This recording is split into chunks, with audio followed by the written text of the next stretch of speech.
Reckless talk. Son of a Justin. Hey, reckless talk. But I got expensive habits. Don't step in salt.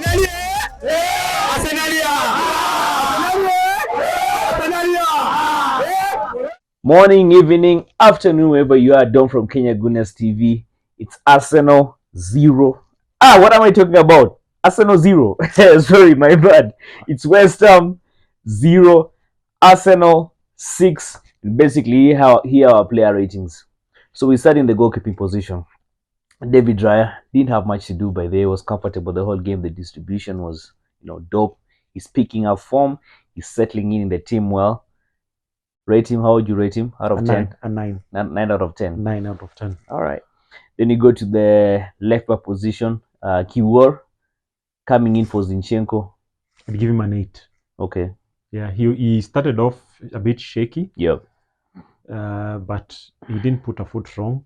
I feel like once he gets comfortable psychologically, there's a lot more he can give. Yep. But as far as the game plan and doing what the coach told him, I think he did marvelously well. Yeah, so I'll give him an 8. Yeah. We go to our centre backs. Both of them scored. Gabriel Magalhaes, Saliba. If it was possible to give two people 10, there was only one shot on target the whole game.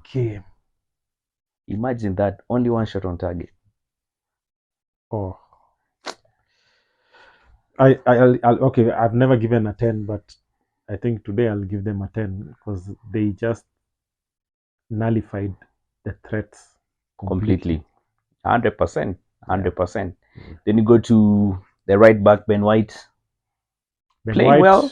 I give him a 9. Yeah. Professional job.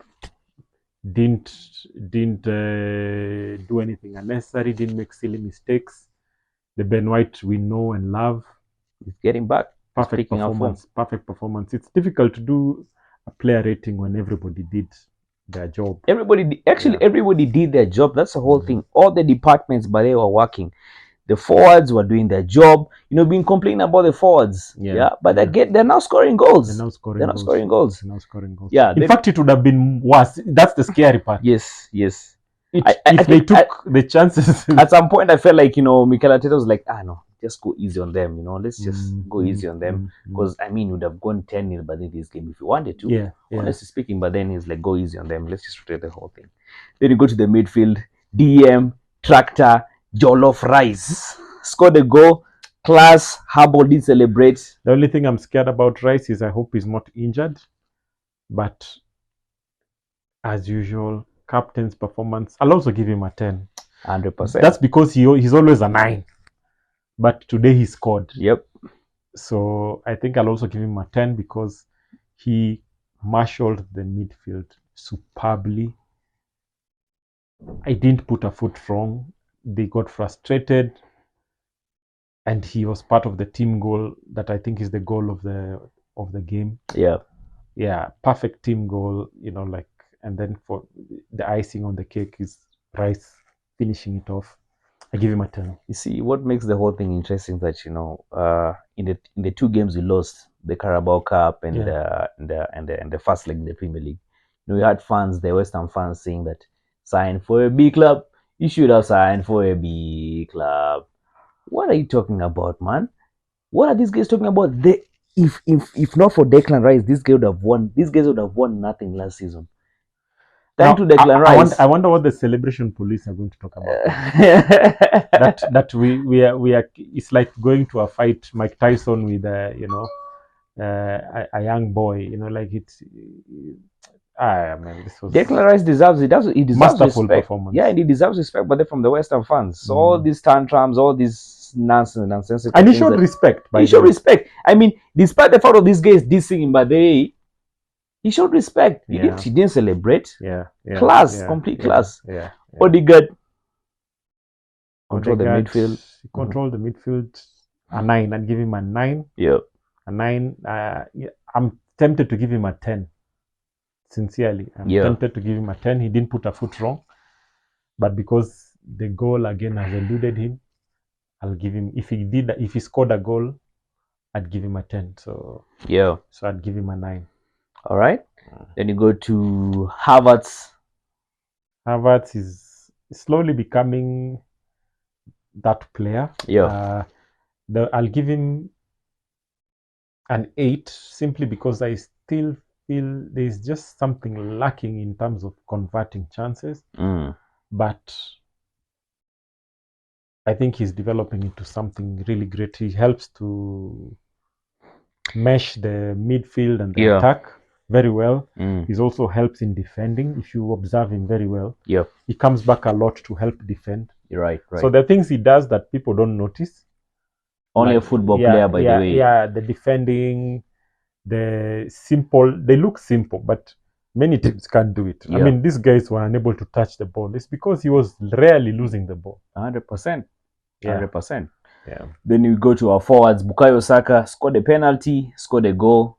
I mean, Martinelli didn't score, right? No, Martinelli didn't score. Yeah. If Bukayo Saka, it felt like, man, the Bukayo Saka, the Bukayo Saka been missing the whole season. I'd give him a 9 simply because he had so many open chances to kill off the game. Yeah. It's just that because of Odegaard's superb passes, there were chances that he should have buried, and that's the only part. But they are 21. I mean, like, I don't want to put so much pressure on these young boys. Yeah, they have done superbly well, and so I'd give him a 9. That's because when I look at his age, I'm like, was I able to do what he's doing at his age? For what he's doing at his age, I think it's scary what he will do in the next 1, 2, 3 years. Yeah, all he needs to do is maybe needs to change his tactic a bit, because there are times I feel like he's so predictable, that cutting in and whatnot. And we see the same thing with Martinelli. Same thing with Martinelli. Yeah. So you go to Martinelli. How would you rate him? Martinelli, surprisingly, in a game we dominated, he was quiet. He was a bit quiet. Yeah. And so he didn't know when to release the ball. I'd give him an 8, but we dominated. But I'd give him an 8 because just simply because of his skill level. Right. I tend to treat him as a special. I feel like there's a lot. I think Martinelli, without reducing him in any way, in terms of like comparing him to Ronaldo, I think in his own right, he can reach Messi, Ronaldo level. Just needs to shake off that just naivety, needs to shake off that childishness and all that, and just now become the little winner that we know and love. Yeah. Trossard scored a goal, classic goal, man. Yes. There was a goal there that I don't know whether he missed it or he should have left it for one of his players. Yeah, but by and large, I think he's our most prolific scorer so far. The only thing that I think misses out of his game, which is not his fault, is his physicality. But in terms of scoring, converting chances, and playmaking and ensuring that the team ticks, I'd give him a 9. Right. A 9. Yeah. So Trossard, in fact, when I think about how much money we would have lost buying Mudryk, we've saved £60 million. Just compare the two. How many goals has Mudryk scored by the ever since? And imagine Chelsea. Chelsea by day, I think they have gone to an international witch doctor, because you can imagine the number of players: Willian, Gallas.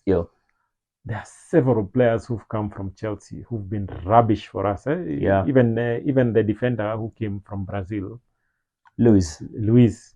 He was not bad, but he came when he was washed up. Like, they have perfected dumping rubbish on us. For some reason, so we dodged a bullet. Yeah. For some reason, I feel like now we have some Chelsea players who are contributing well to the team. Jorginho Bardes making his contribution. He's bringing his experience. Then you have Havertz, of course, being skeptical. There are times by he becomes very annoying, but he's settling in the team well. He's doing a job because the team is good. But if you told me to spend £65 million, I still feel like we could have spent that money better. Yeah. But I still trust in Mikel Arteta. Maybe there's something he sees that we don't see. Yeah. I think what he was looking for was somebody who can play midfield, can attack, and is tall. Yeah. Oh, yeah. Yeah. So I think to get somebody with those physical attributes, who can play the way he plays, because of the Premier League is physical. I think that's where the Mikel was seeing that there is something there. Yeah. So who else have we missed out? No, the subs, I think they came in, but they had several subs who came in.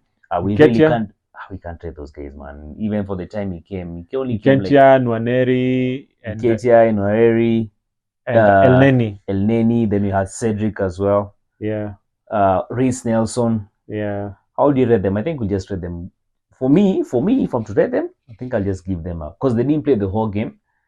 I'll give them a 6 out of 10 for the time. That I'm just basing the rating on the time they came in. Yeah. But then one person that I'm also forgetting, that two people that I don't want to rate today, and I think we've never done it, but on this channel, Mikel Arteta. How would you rate Mikel Arteta? A 10 for me. 10 out of 10, even for me. Because if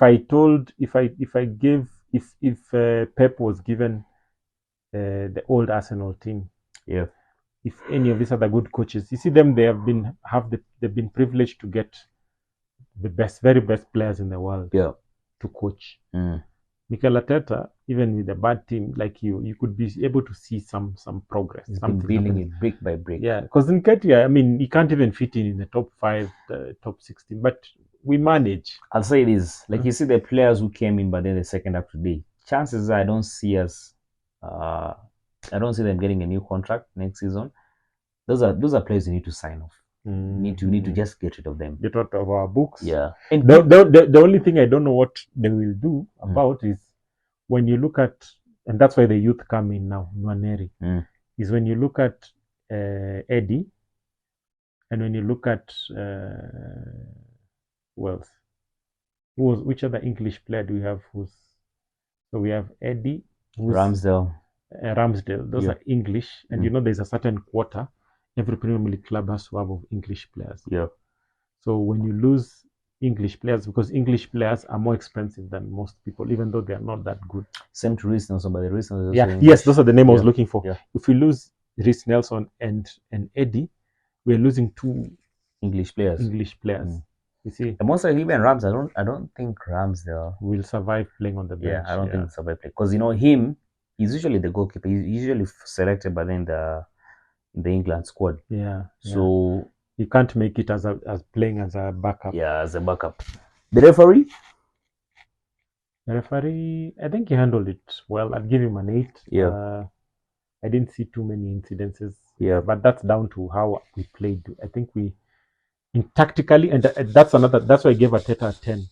In the last 2-3 games, Arteta has shown masterful tactics. Right. Like the tactics just simply outthought the Moyes. Like, bro, man, I was looking at those old guys, man. Not only Moyes looked completely disoriented. I was looking at the old diehard fans. Some of them were sleeping. It's like anyway, let me not talk shit, man. Yeah. Anyway, you guys drop your thoughts in the comment section. Let us know what you think. Let us know if the player ratings are fair. Be seeing you guys on the next one. On to the next one. Go Gunners. Come on, Gunners.